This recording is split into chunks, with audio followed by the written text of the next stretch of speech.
Bom, para começarmos, eu gostaria de agradecer a vocês que estão aqui conosco nesse estudo de domingo da Unelar. Nós estamos no livro 4 do Livro dos Espíritos, capítulo 1, que é... E dentro do capítulo 1, nós estamos aqui no item 4, desgosto pela vida, suicídio, né? Estamos aqui no finalzinho, né, pessoal, do Livro dos Espíritos. E eu havia, na reunião passada, terminado nessa questão 947, né, sobre as pessoas que se deixam morrer de desespero, se aquilo pode ser considerado um suicídio, e eles disseram que sim. E antes de nós continuarmos, eu fiz um pequeno resumo, sabe, para a gente, né?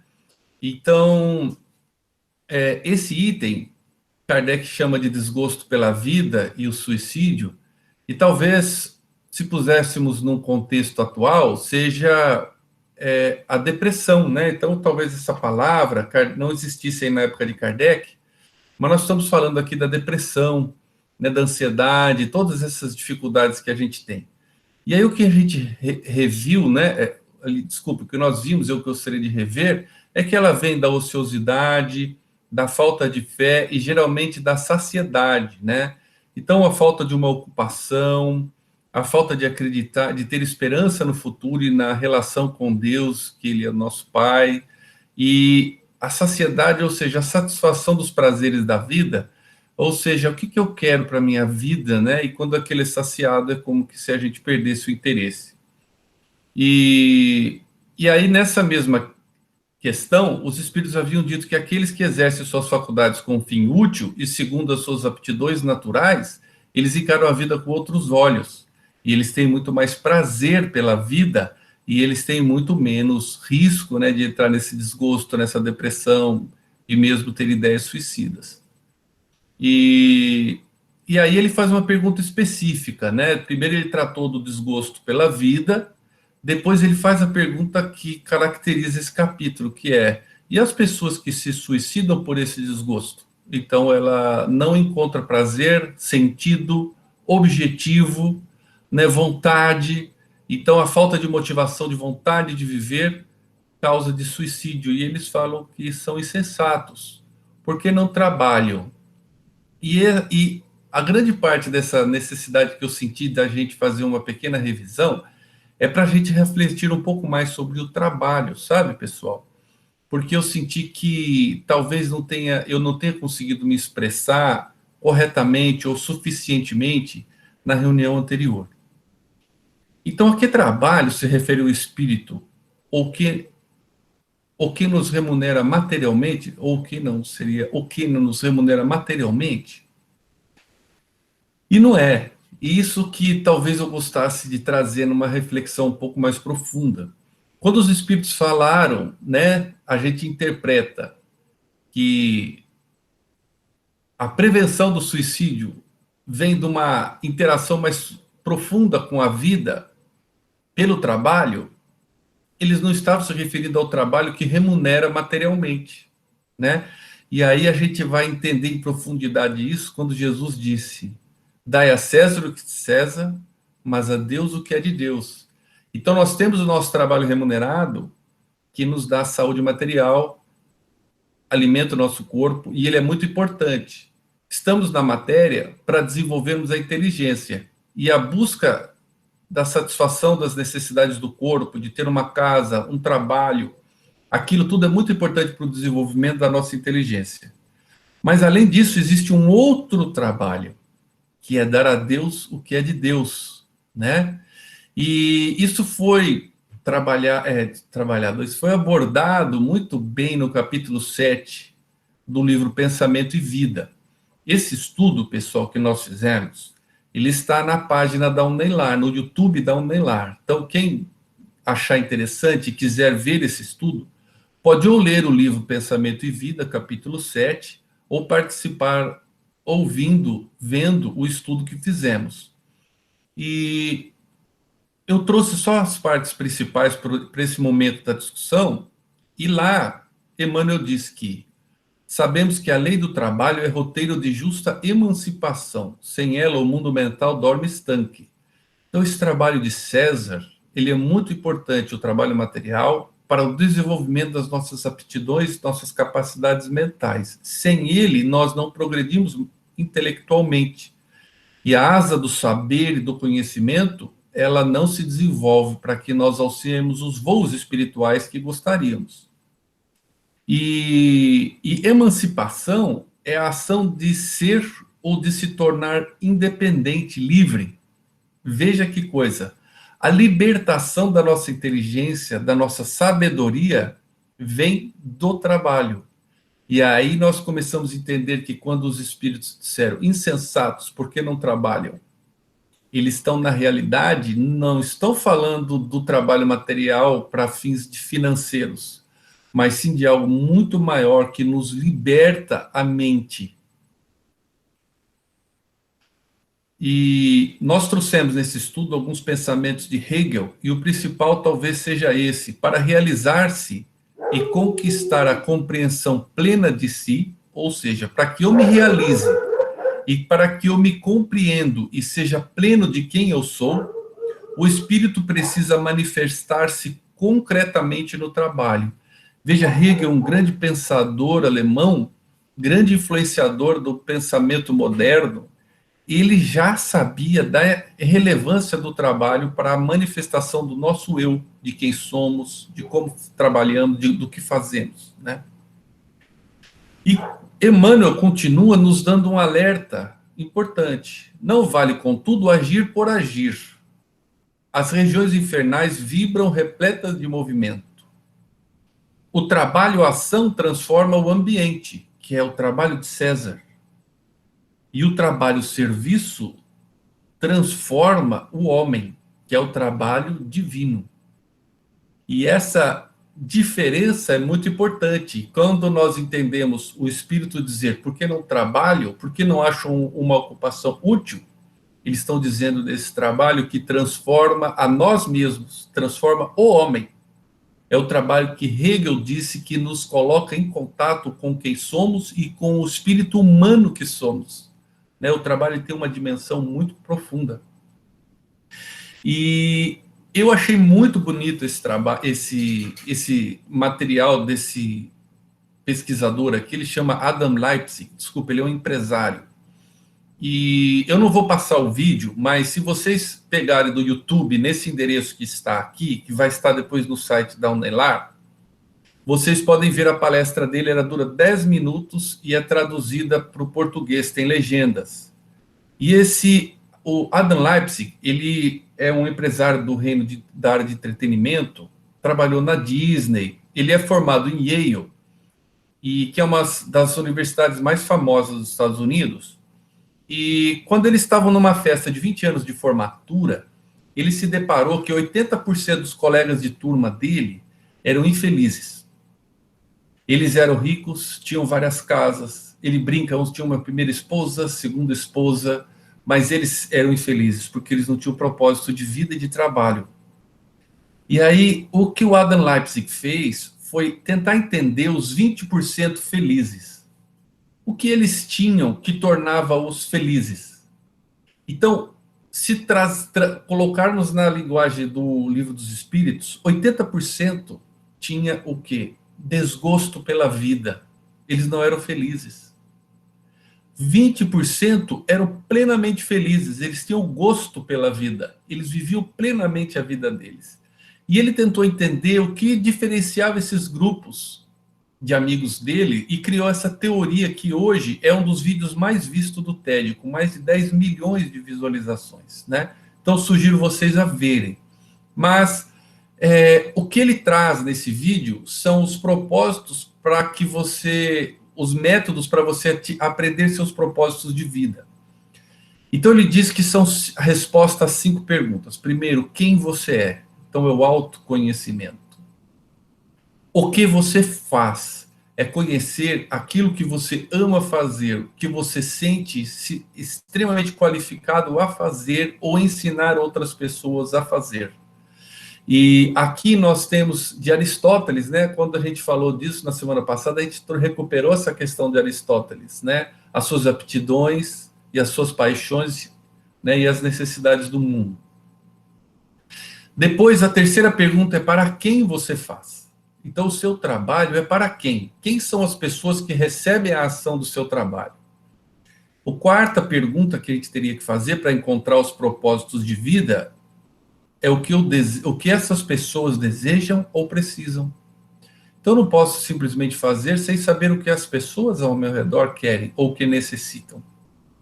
E o quinto ponto para você descobrir seus propósitos de vida é como as pessoas mudam ou são transformadas com o resultado do que você faz.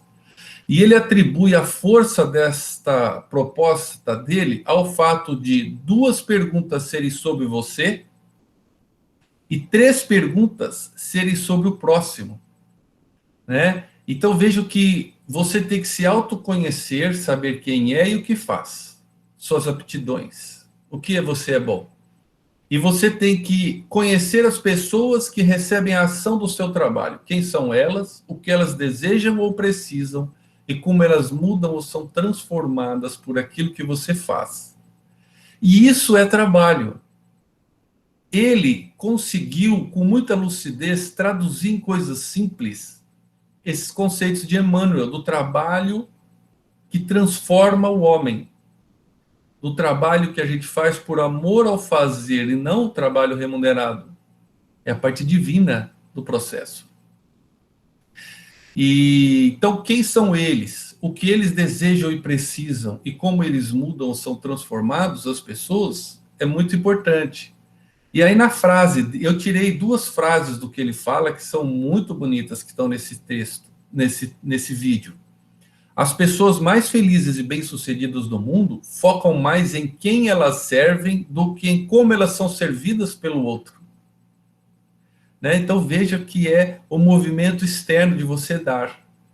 Pessoas felizes fazem as outras pessoas felizes. Então as pessoas ficam contaminadas com a minha felicidade. Mas como eu adquiro essa felicidade? Dando ao outro, né? E aí ele sugere o seguinte: quando te perguntarem o que você faz, responda como as pessoas mudam com seu trabalho. E ensine o próximo a também encontrar seus propósitos de vida. E ele dá um exemplo muito bonito. Então, alguém lhe pergunta, ele deu esse exemplo: o que você faz? E você responde: eu alimento o sonho das crianças para que elas tenham noites gostosas e amor pela vida. Aí a pessoa fala: mas como você alimenta o sonho das crianças? Eu sou escritor de livros infantis. Veja que coisa bonita. Então ele pergunta para você: o que você faz? Eu faço com que jovens empresários tirem o melhor de si próprios e da vida e vejam a alegria de transformar o outro. Aí ele pergunta: mas como que você faz isso? Não, eu dou cursos de gerenciamento pessoal e do tempo. Vejam como que a coisa torna uma outra dimensão e um outro propósito, né? Então eu acredito que essa é a mensagem que aqui o Espírito respondeu de uma forma muito simples, né? As pessoas têm desgosto pela vida e pensam no suicídio. E fala: insensatos, porque não trabalham e a vida lhes seria menos penosa. Esta é a mensagem. Mas não é o trabalho remunerado, pessoal. É o trabalho que nós fazemos para eles que desejam e precisam e são transformados. Então é quando eu dou ao próximo. É a coisa mais essencial mesmo da minha encarnação e da minha atividade.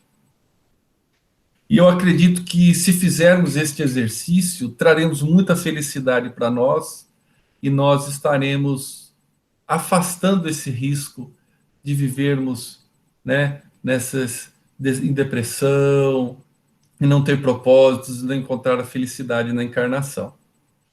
E aí eu havia também, né, na lição, no estudo passado, disse que eu ia entrar nessa mensagem. Não sei se vocês tiveram, como eu convidei, tempo de estudar. Mas vamos lá. Ela é uma mensagem longa, pessoal, tem várias páginas. E eu pensei só o principal para o nosso momento do estudo do desgosto pela vida.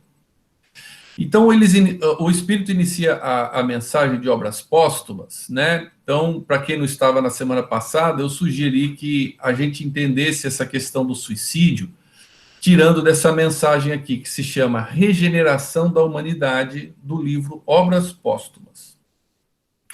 Precipita-se com rapidez os acontecimentos, pelo que já não vos dizemos, como outrora, aproxima-se os tempos.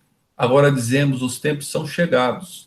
Não suponheis que as nossas palavras referem-se a um novo dilúvio, nem a um cataclismo, nem a um revolvimento geral. Então, aqui a regeneração da humanidade, né? Ele está dizendo da transformação que a Terra está passando, de mundo de provas e expiações para mundo de regeneração. E que os tempos chegaram. Haverá uma aceleração do intercâmbio entre espíritos para que os espíritos mais sintonizados com o bem permaneçam. Então, esse é o momento de transição. E este momento não virá com cataclisma nem dilúvio. Então, quando começou o coronavírus, alguns espíritas falaram, vem a morte material das pessoas para a transformação do mundo. Quem falou isso não estudou o espiritismo. Por quê? É muito claro, não só aqui como na Gênese, que não haverá transformações bruscas. Não haverá cataclismo, não haverá dilúvio, não haverá doenças que matarão centenas, milhares de pessoas. Não é assim que haverá, que será a transição planetária, tá? Isso é o primeiro ponto aqui nessa mensagem. Depois ele continua dizendo que tudo que está predito no Evangelho tem de cumprir-se e neste momento se cumpre, né? Principalmente no Evangelho de João, né? Que é o Apocalipse.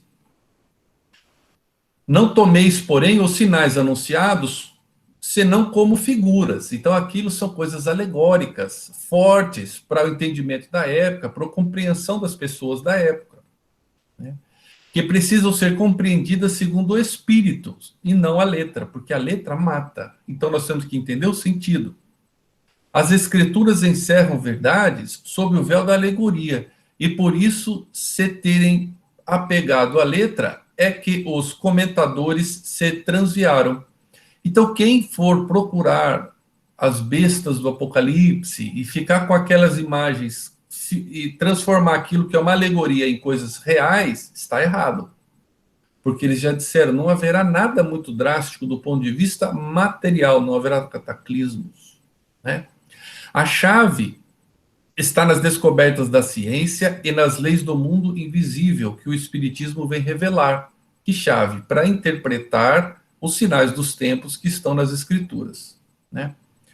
E aí ele nos diz que tudo segue a ordem natural. Não vereis milagres, nem prodígios, nem fatos sobrenaturais, no sentido vulgarmente dado a essas palavras. Então eu destaquei, ele repete várias vezes na mensagem, para que nós tenhamos calmo o nosso coração, que a transição planetária é um processo simples e natural, que não verá com nenhuma desgraça coletiva, tá certo?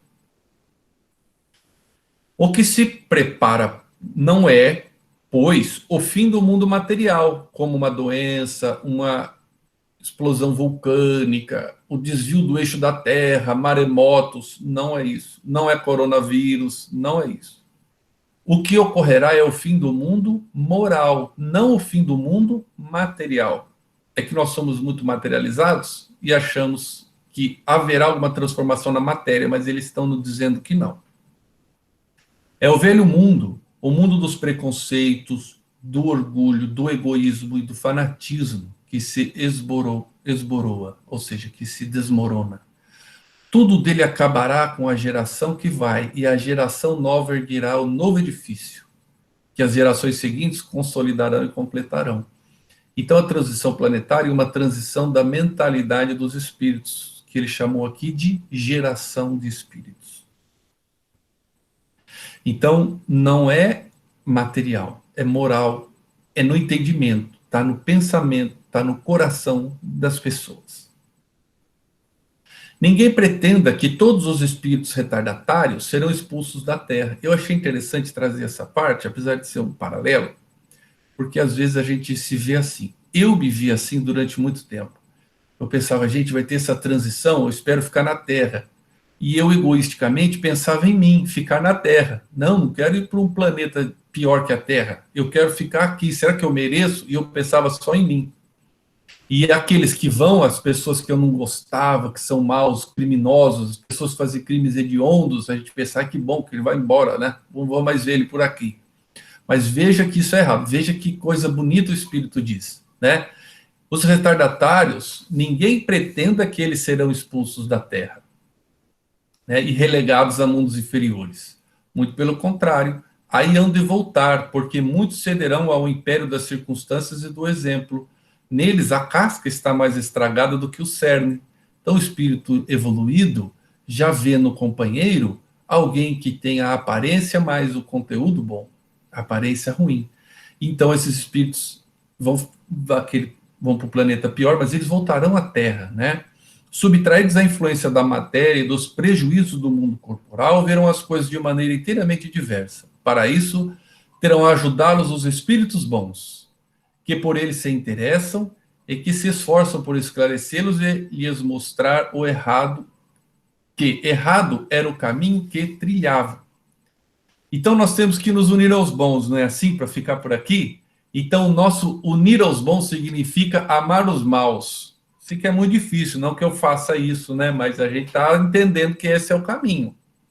E aqueles espíritos que, por mais raiva que dão na gente, vamos falar assim, por mais indignação que a gente tem pelos atos que eles têm, nós temos que ajudá-los a migrar para o lado do bem. Jesus falou: nenhuma ovelha de meu Pai se perderá. Então, neste momento, né, o que a gente vê nessa mensagem, até esse ponto da mensagem, ele explica como que vai ser a transição dos espíritos.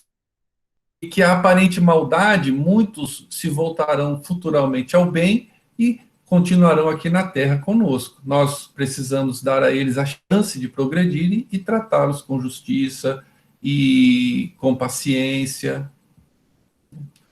E aí não haverá, pois, exclusão definitiva, senão dos espíritos substancialmente rebeldes, daqueles que o orgulho e o egoísmo, maior do que a ignorância, tornaram surdos aos apelos do bem e da razão. Estes mesmos, porém, não estarão voltados à perene inferioridade. Dia virá em que repudiarão e passarão o passado e abrirão os olhos para a luz.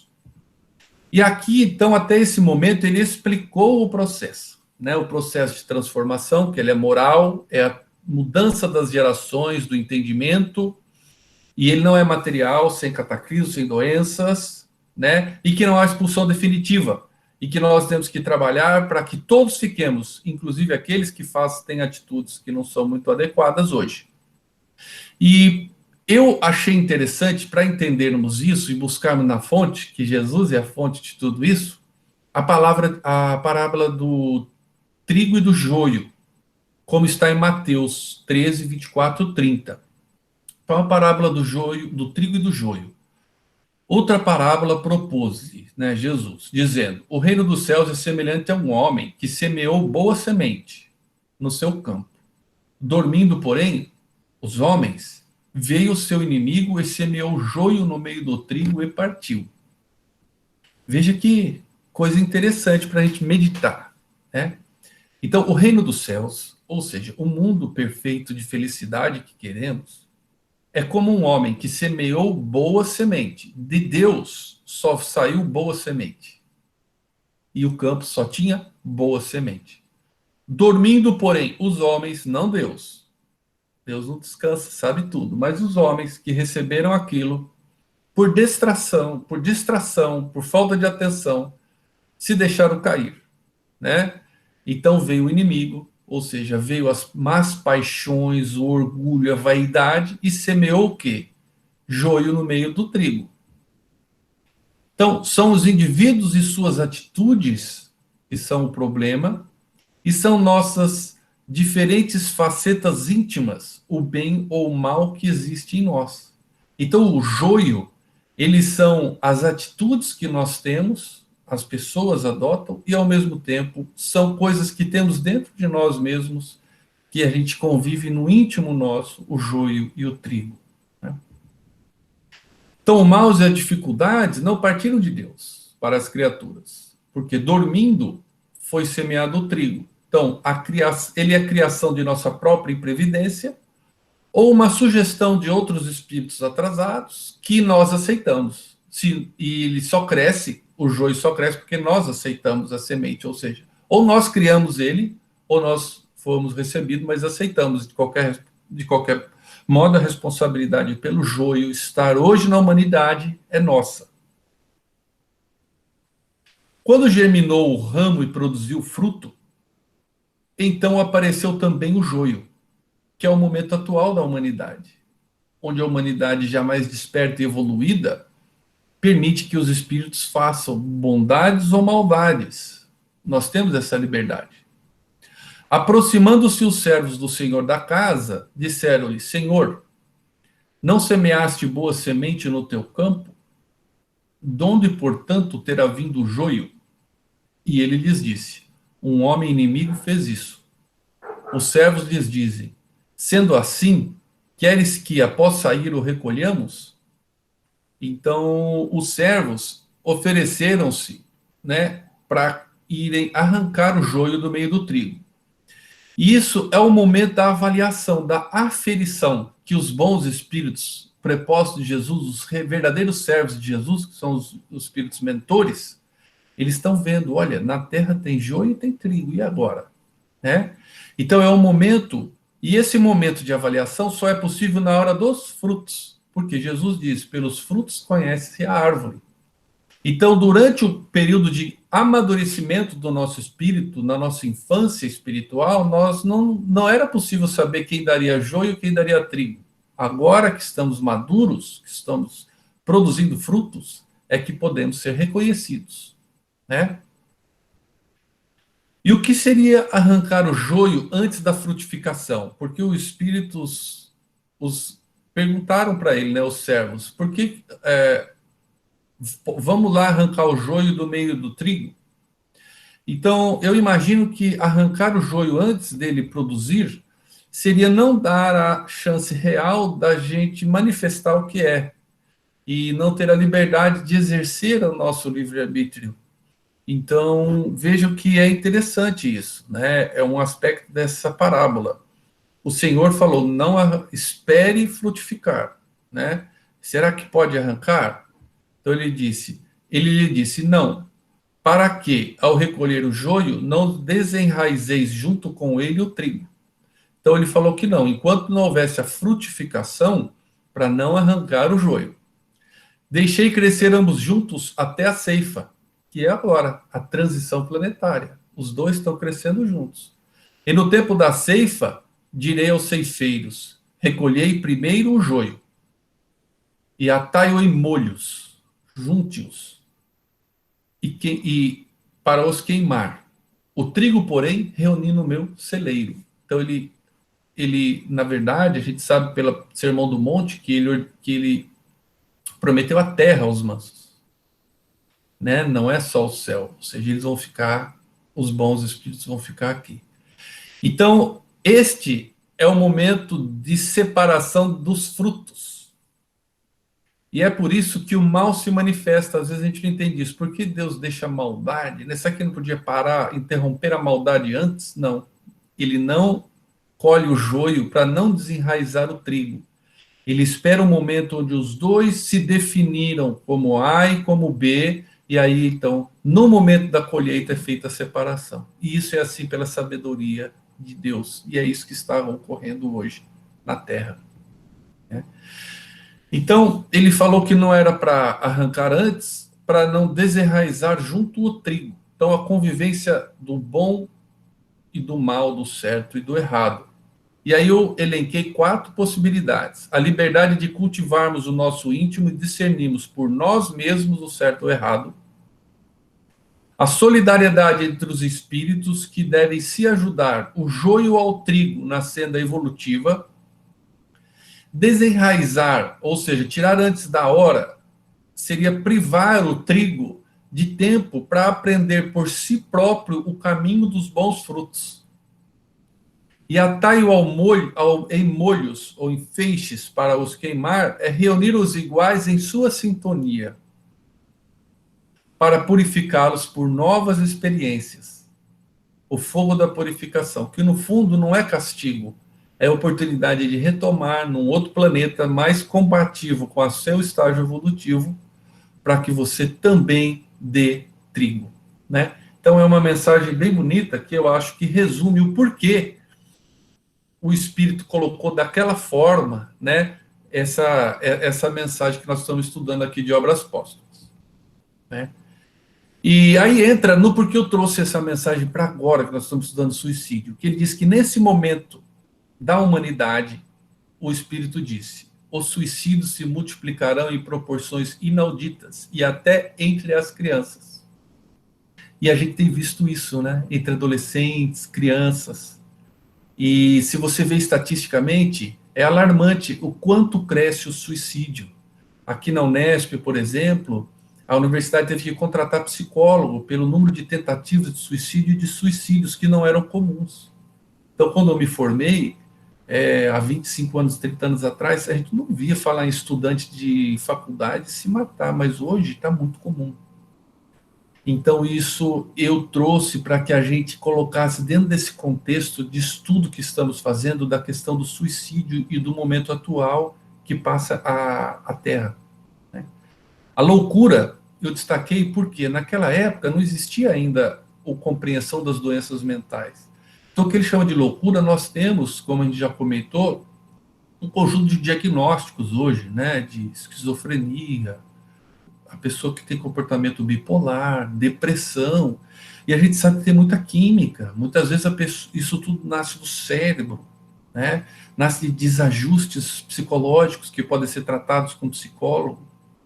Em todo caso, né, o Espírito diz que essa loucura jamais terá atingido tão grande quantidade de homens que, antes mesmo de morrerem, estarão riscados no número dos vivos. E filosoficamente eu imagino isso. Imagina uma pessoa com depressão muito forte.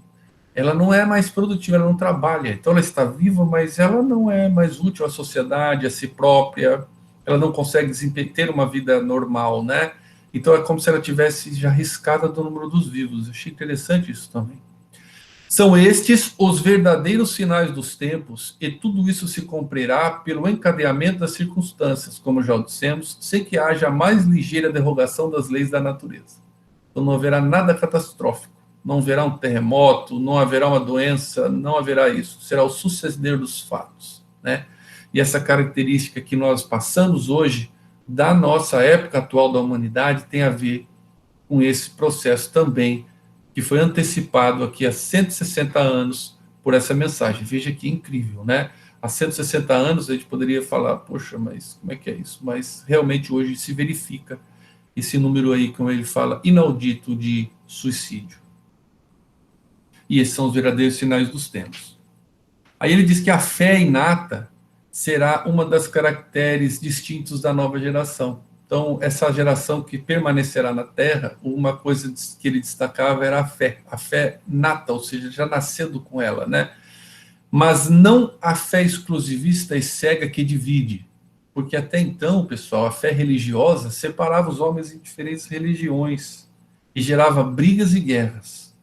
Mas ele fala da fé raciocinada, a fé que Kardec propõe, que ela esclarece e fortifica, e que une e confunde, ou seja, todos juntos num sentimento comum de amor. Então não é para se separar em religião. Com a geração que se extingue, desaparecerão os últimos vestígios da incredulidade e do fanatismo, igualmente contrários ao progresso moral e social. Então, incredulidade é falta de fé, ateísmo, e fanatismo é um zelo religioso obsessivo, que pode levar a extremos de violência, faccionismo partidário, adesão cega. Então, o que Kardec, o que esse espírito, desculpa, aqui nos fala é, gente, olha, nessa hora, vocês têm que ter fé e amor, mas uma fé que une, nunca uma fé que divide. Então, eu sou da religião A, você da religião B, ou você é ateu e eu vou ser contra você. Não tem sentido nenhum, né? Porque Deus é um só. Então, todos somos irmãos perante Deus. Então, essa é uma questão bem legal aqui dessa mensagem, né? E aí ele termina com isso, né? Espíritas, o futuro é vosso e de todos os homens de coração devotado, não só dos espíritas, não vamos imaginar que só os espíritas, né? Porque já seria uma fé cega, uma fé irracional e que divide. Essa fé está acabando. Né? Ele é de todos os homens, mulheres que têm o coração devotado e trabalham para o bem. Né? Trabalhar sem descanso e agradecer a Deus por ter vos colocado na vanguarda da nova falange. As lutas, aliás, são necessárias para fortalecer a alma. Então, não há que não será simples. Haverá lutas, será difícil. O contato com o mal faz que melhor se aprecie as vantagens do bem. Novamente, Deus permite o joio e o trigo crescerem junto até a frutificação. Sem as lutas que subestimam as faculdades, que estimulam as faculdades, o espírito se entregaria a uma despreocupação funesta ao seu adiantamento. As lutas contra os elementos desenvolvem as forças físicas e a inteligência, e a luta contra o mal desenvolve as forças morais. E esse é o momento que nós vivemos de termos desenvolvido em nós as forças morais pela luta com o joio que cresceu dentro de nós, e o joio que é o companheiro que fez escolhas erradas, mas que eu sei que como filho de Deus, ele chegará como eu ao mesmo grau de evolução, e que eu tenho que então me dedicar a ele, né? Aí vem a pergunta do trabalho, que o Adam Leipzig falou: qual é a minha vocação? O que o outro precisa e espera de mim? E o que eu faço, como o muda? Então vejo que há uma sintonia muito grande de todos esses conceitos e uma vacina aí contra esse desgosto pela vida que a gente pode estar sujeito a ele, né? Se a gente não tomar cuidado, e isso nos prejudicar bastante. E nesse momento eu vou passar um vídeo, pessoal, o vídeo do Divaldo Franco, que é um vídeo.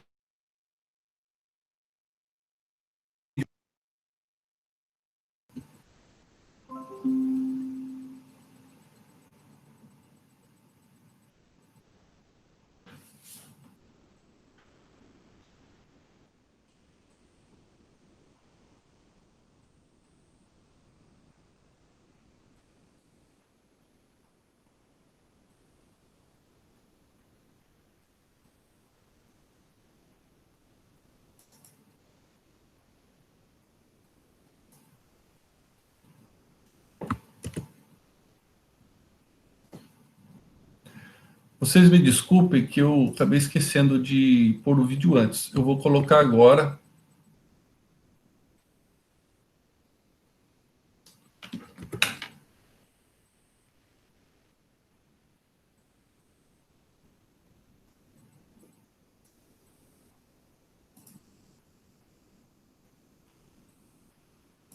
Vocês estão me ouvindo bem?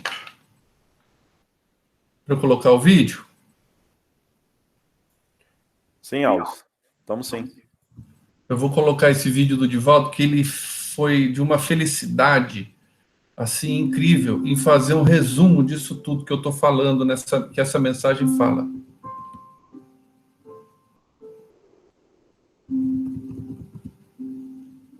Há 250 anos, aproximadamente, o pensador inglês Thomas Hardy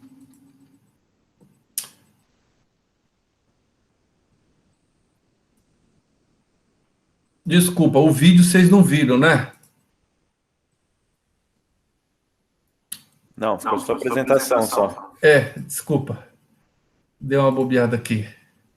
Problemas técnicos, gente. O cara aqui não é tão fuçado assim. Agora acho que vai dar certo.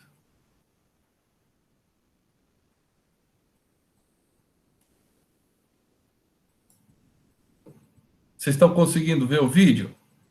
Bora. Sim, agora ficou bom.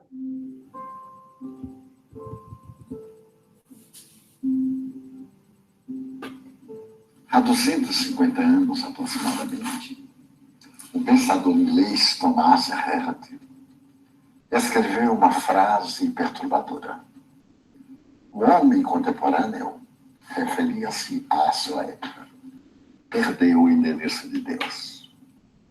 Na atualidade, parafraseávamos o eminente pensador, dizendo que o homem moderno perdeu o endereço de si mesmo.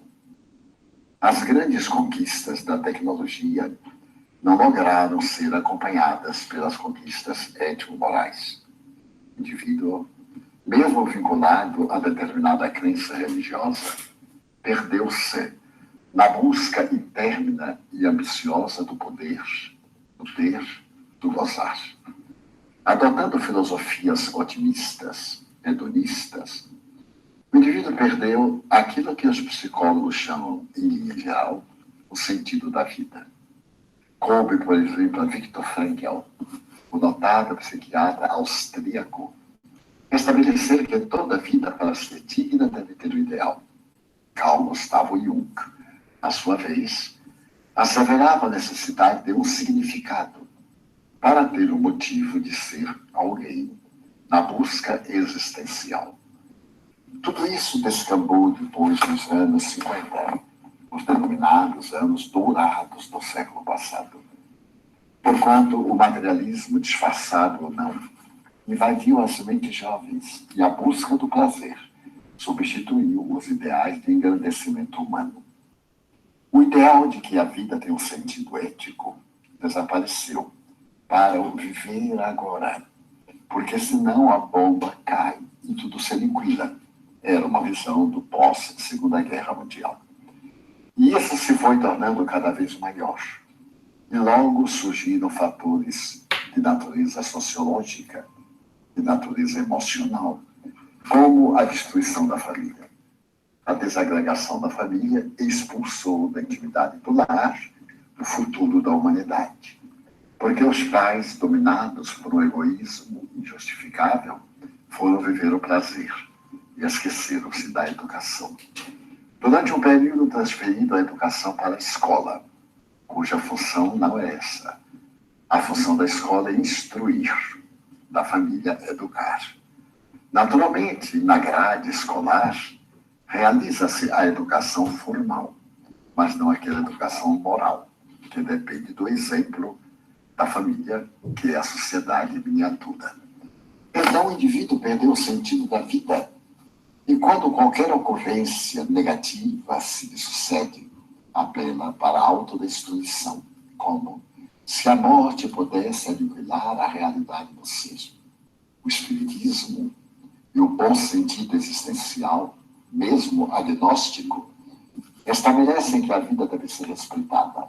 Já que não somos o criador, não podemos ser o destruidor e jamais lograremos morrer pelas próprias mãos, nunca. Deveremos compreender que a nossa vida tem um sentido muito significativo, não só para nós, como para a sociedade. E isso surpreende os grandes estudiosos. Se fizermos uma análise do fim do século XIX, do fim do século XX, os Estados Unidos da América do Norte conseguiram o maior PIB que jamais se poderia imaginar. Então, o conforto, a comodidade, as facilidades foram muito grandes, mas não conseguiram aqueles estados, a harmonia do indivíduo com a própria consciência. E a consciência foi relegada para um plano secundário. Jesus, o grande terapeuta, havia estabelecido o amor como sendo uma terapia preventiva, curadora. Falta na sociedade moderna o amor. Quando deixarmos o amor do ponto de vista de natureza religiosa para o dever social e pessoal, o suicídio desaparecerá.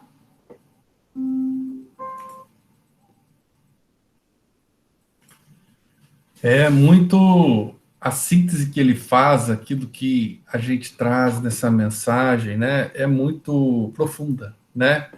E depois eu convido vocês eu vou deixar o link, né, a assistirem de novo, se quiserem, né, essa fala do Haroldo Dutra, né, porque ela é muito significativa. Ele faz um resumo do que passa a sociedade no momento atual e das reflexões, né, que isso tem, né, na nossa vida e na nossa e no suicídio, né, que a gente tem visto hoje em dia, tá? E espero que vocês tenham achado legal também essa parte. E tá acabando, acho que o nosso tempo, mas dá para eu, pelo menos, acho que fazer mais uma pergunta, tá? Então, vamos dando continuidade aqui.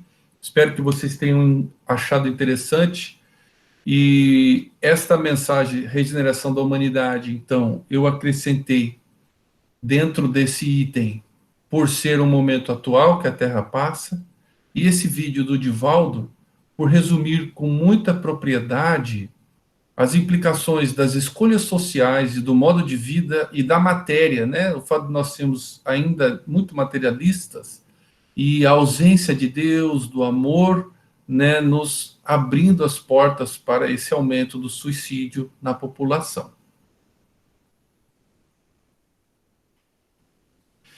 E aí a próxima pergunta, a 948, seria: o suicida que tem por fim escapar à vergonha de uma ação má é tão repreensível como o que é levado pelo desespero? Né? Então, aqui uma pergunta interessante, que no momento ele estava falando dos suicidas pelo desespero, então ele não tem mais esperança, ele está desesperançoso, né, com desgosto pela vida. Mas é aquele que opta por essa situação para escapar de uma vergonha. Ele fez alguma coisa errada, ele aceita que fez e prefere o suicídio a enfrentar aquilo, né? E a resposta é direta: o suicídio não apaga a falta. Pelo contrário, com ele aparecem duas, ao invés de uma, né? Quando se teve a coragem de praticar o mal, é preciso tê-la para sofrer as consequências. Então vejo que isso é interessante. A pessoa teve a coragem de fazer o mal, ou ela fez o mal sem perceber, aí a culpa é até amenizada, né? Então ela deve ter agora a coragem de reparar. E se ela trabalha para reparar o mal já, ela vai antecipar ou promover um futuro melhor para si própria. Porque como na lei de Deus temos que sempre reaver os erros, se eu começar a repará-lo agora, melhor para mim, né? E outra coisa que eu achei interessante é que Deus é quem julga. Até você se julgar, às vezes você erra contra você mesmo, no julgamento do que você próprio fez. Então o Espírito nos alerta que Deus é só Ele quem julga, né? Então isso também ressalta aqui a importância do nosso relacionamento com Deus, a fé e a confiança, fidelis, de fé, na fidelidade e amor de Deus para com a gente. Então, se realmente eu tenho um bom relacionamento com meu Pai Criador, sei que Ele me ama e tenho fé, por mais que eu tenha feito uma coisa errada, eu sei que Ele vai me dar chances de melhorar, e eu trabalho para melhorar e para reorganizar aquilo, né? Para eu pagar o que eu fiz de errado ou refazer o meu erro. E essa força que vem da fé e da esperança do futuro também é negada quando a pessoa simplesmente se suicida e se julga a si próprio como merecedor daquilo, né?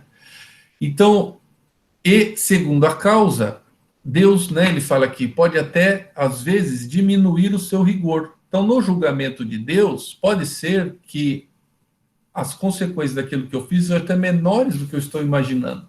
Então, às vezes faço um julgamento tão terrível daquilo que eu mesmo fiz, que pode ser que Deus fizesse um julgamento muito mais leve, porque no julgamento de Deus tem amor e tem um interesse de me reorganizar, ou de me regenerar para o bem, né?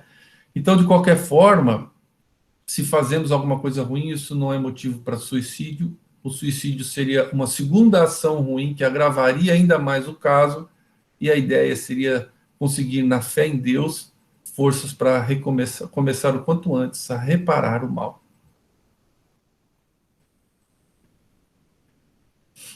O suicídio é perdoável quando tem por fim impedir que a vergonha envolva os filhos ou a família. Então, isso é uma outra situação que Kardec explora, que algumas pessoas, por cometerem crimes ou por terem problemas financeiros ou revelações de sua personalidade, qualquer coisa assim que ele mantinha escondido e achava inapropriado, então, para evitar que aquele escândalo se recaia sobre os familiares, num ato de amor, entre aspas, ou seja, para poupar a minha família eu vou me matar.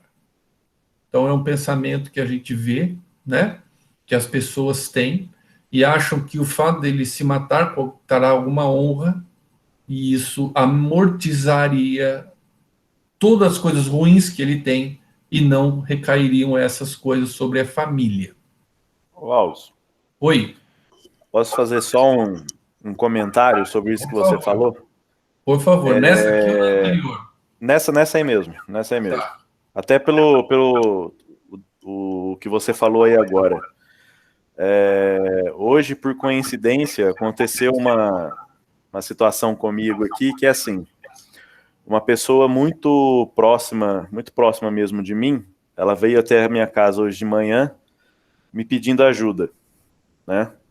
Ela é uma pessoa dependente alcoólatra, né? Vamos assim dizer, se pode, não sei se é alcoólico ou alcoólatra, que seja, enfim. Ela veio me dizer assim que ela gostava muito de mim, mas ela queria conversar comigo porque ela, de novo, ela caiu. Ela se entregou de volta para a bebida. E que ela estava com muita vergonha da situação em que ela estava passando, porque a família descobriu, os filhos descobriram, e ele estava com muita vergonha disso, e que ele já estava cansado da vida dele, né? E hoje ele veio principalmente me pedir para que eu levasse ele na clínica que ele ia ser internado, né? Aí eu levei ele, a clínica é aqui na cidade, aí eu peguei e falei para ele, falei assim que ele sabe muito bem que o que ele está pensando em fazer não vai resolver nada, pelo contrário, só vai piorar.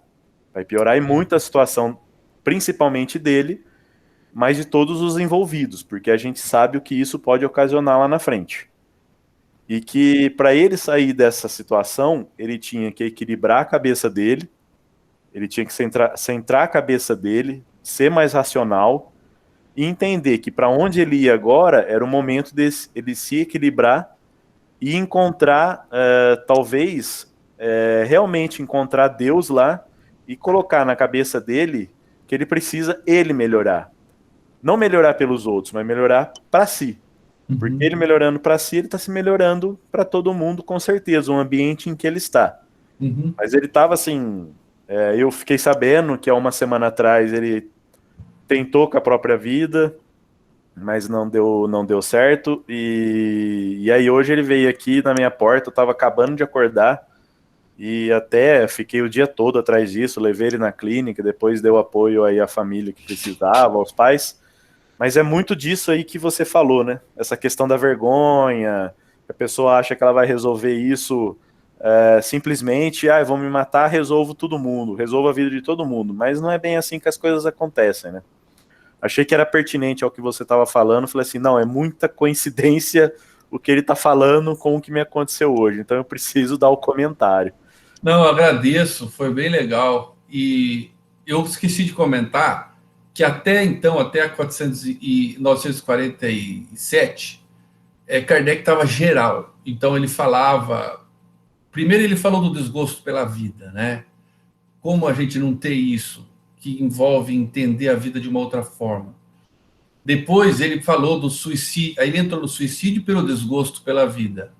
Seria o suicídio do desespero, do desgosto. Depois ele falou do suicídio pela privação material, pelo desespero imposto pela sociedade, e agora ele começa a Danilo, a fazer exatamente isso, a trazer casos particulares. Então, quem quiser trazer, pode trazer. E a gente vai ver que na nossa vida, se a gente procurar, acontece toda hora, infelizmente, por vários dos casos que ele fala, né? Então, agora ele está trazendo esse caso, né? Que a pessoa que é por vergonha, né? Então, eu achei que o que você falou foi bem legal, porque mostra que isso tudo que está no Livro dos Espíritos tem 160 anos, mas é real, né? É de agora, está acontecendo ainda. Obrigado, eu achei que foi bem legal você falar assim. E aí é exatamente o que você comentou e a atitude que você teve, né? Então a gente vê que a resposta dos espíritos foi: aquele que assim age não procede bem, mas acredita que sim. E Deus levará em conta a sua intenção. porque será uma expiação que a si mesmo se impôs. Então, como você falou, ele estará se impondo uma coisa a mais, porque foi tirar a própria vida, uma coisa, né, que não tem condição de ser aceito isso daí. E Deus pode atenuar a falta pela intenção, no caso, se fosse uma intenção de realmente proteger a família. O duro é que, como avaliar se a intenção é o que ele diz agora, de resto, ele fala o seguinte, que Deus, ele aí no caso é Deus, atenua a falta pela intenção, mas nem por isso deixa de cometer uma falta. De resto, se abolirdes os abusos da vossa sociedade e os vossos preconceitos, não terei mais suicídio.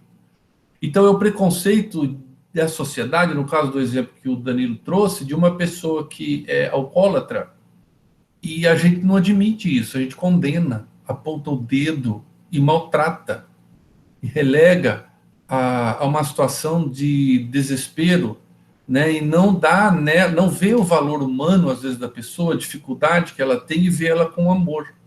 Então, se a gente abolir, é que eu destaquei aqui, os abusos da sociedade e os preconceitos, então essas pessoas não serão mais compelidas ou achar que se suicidando vão estar fazendo até um bem para o familiar.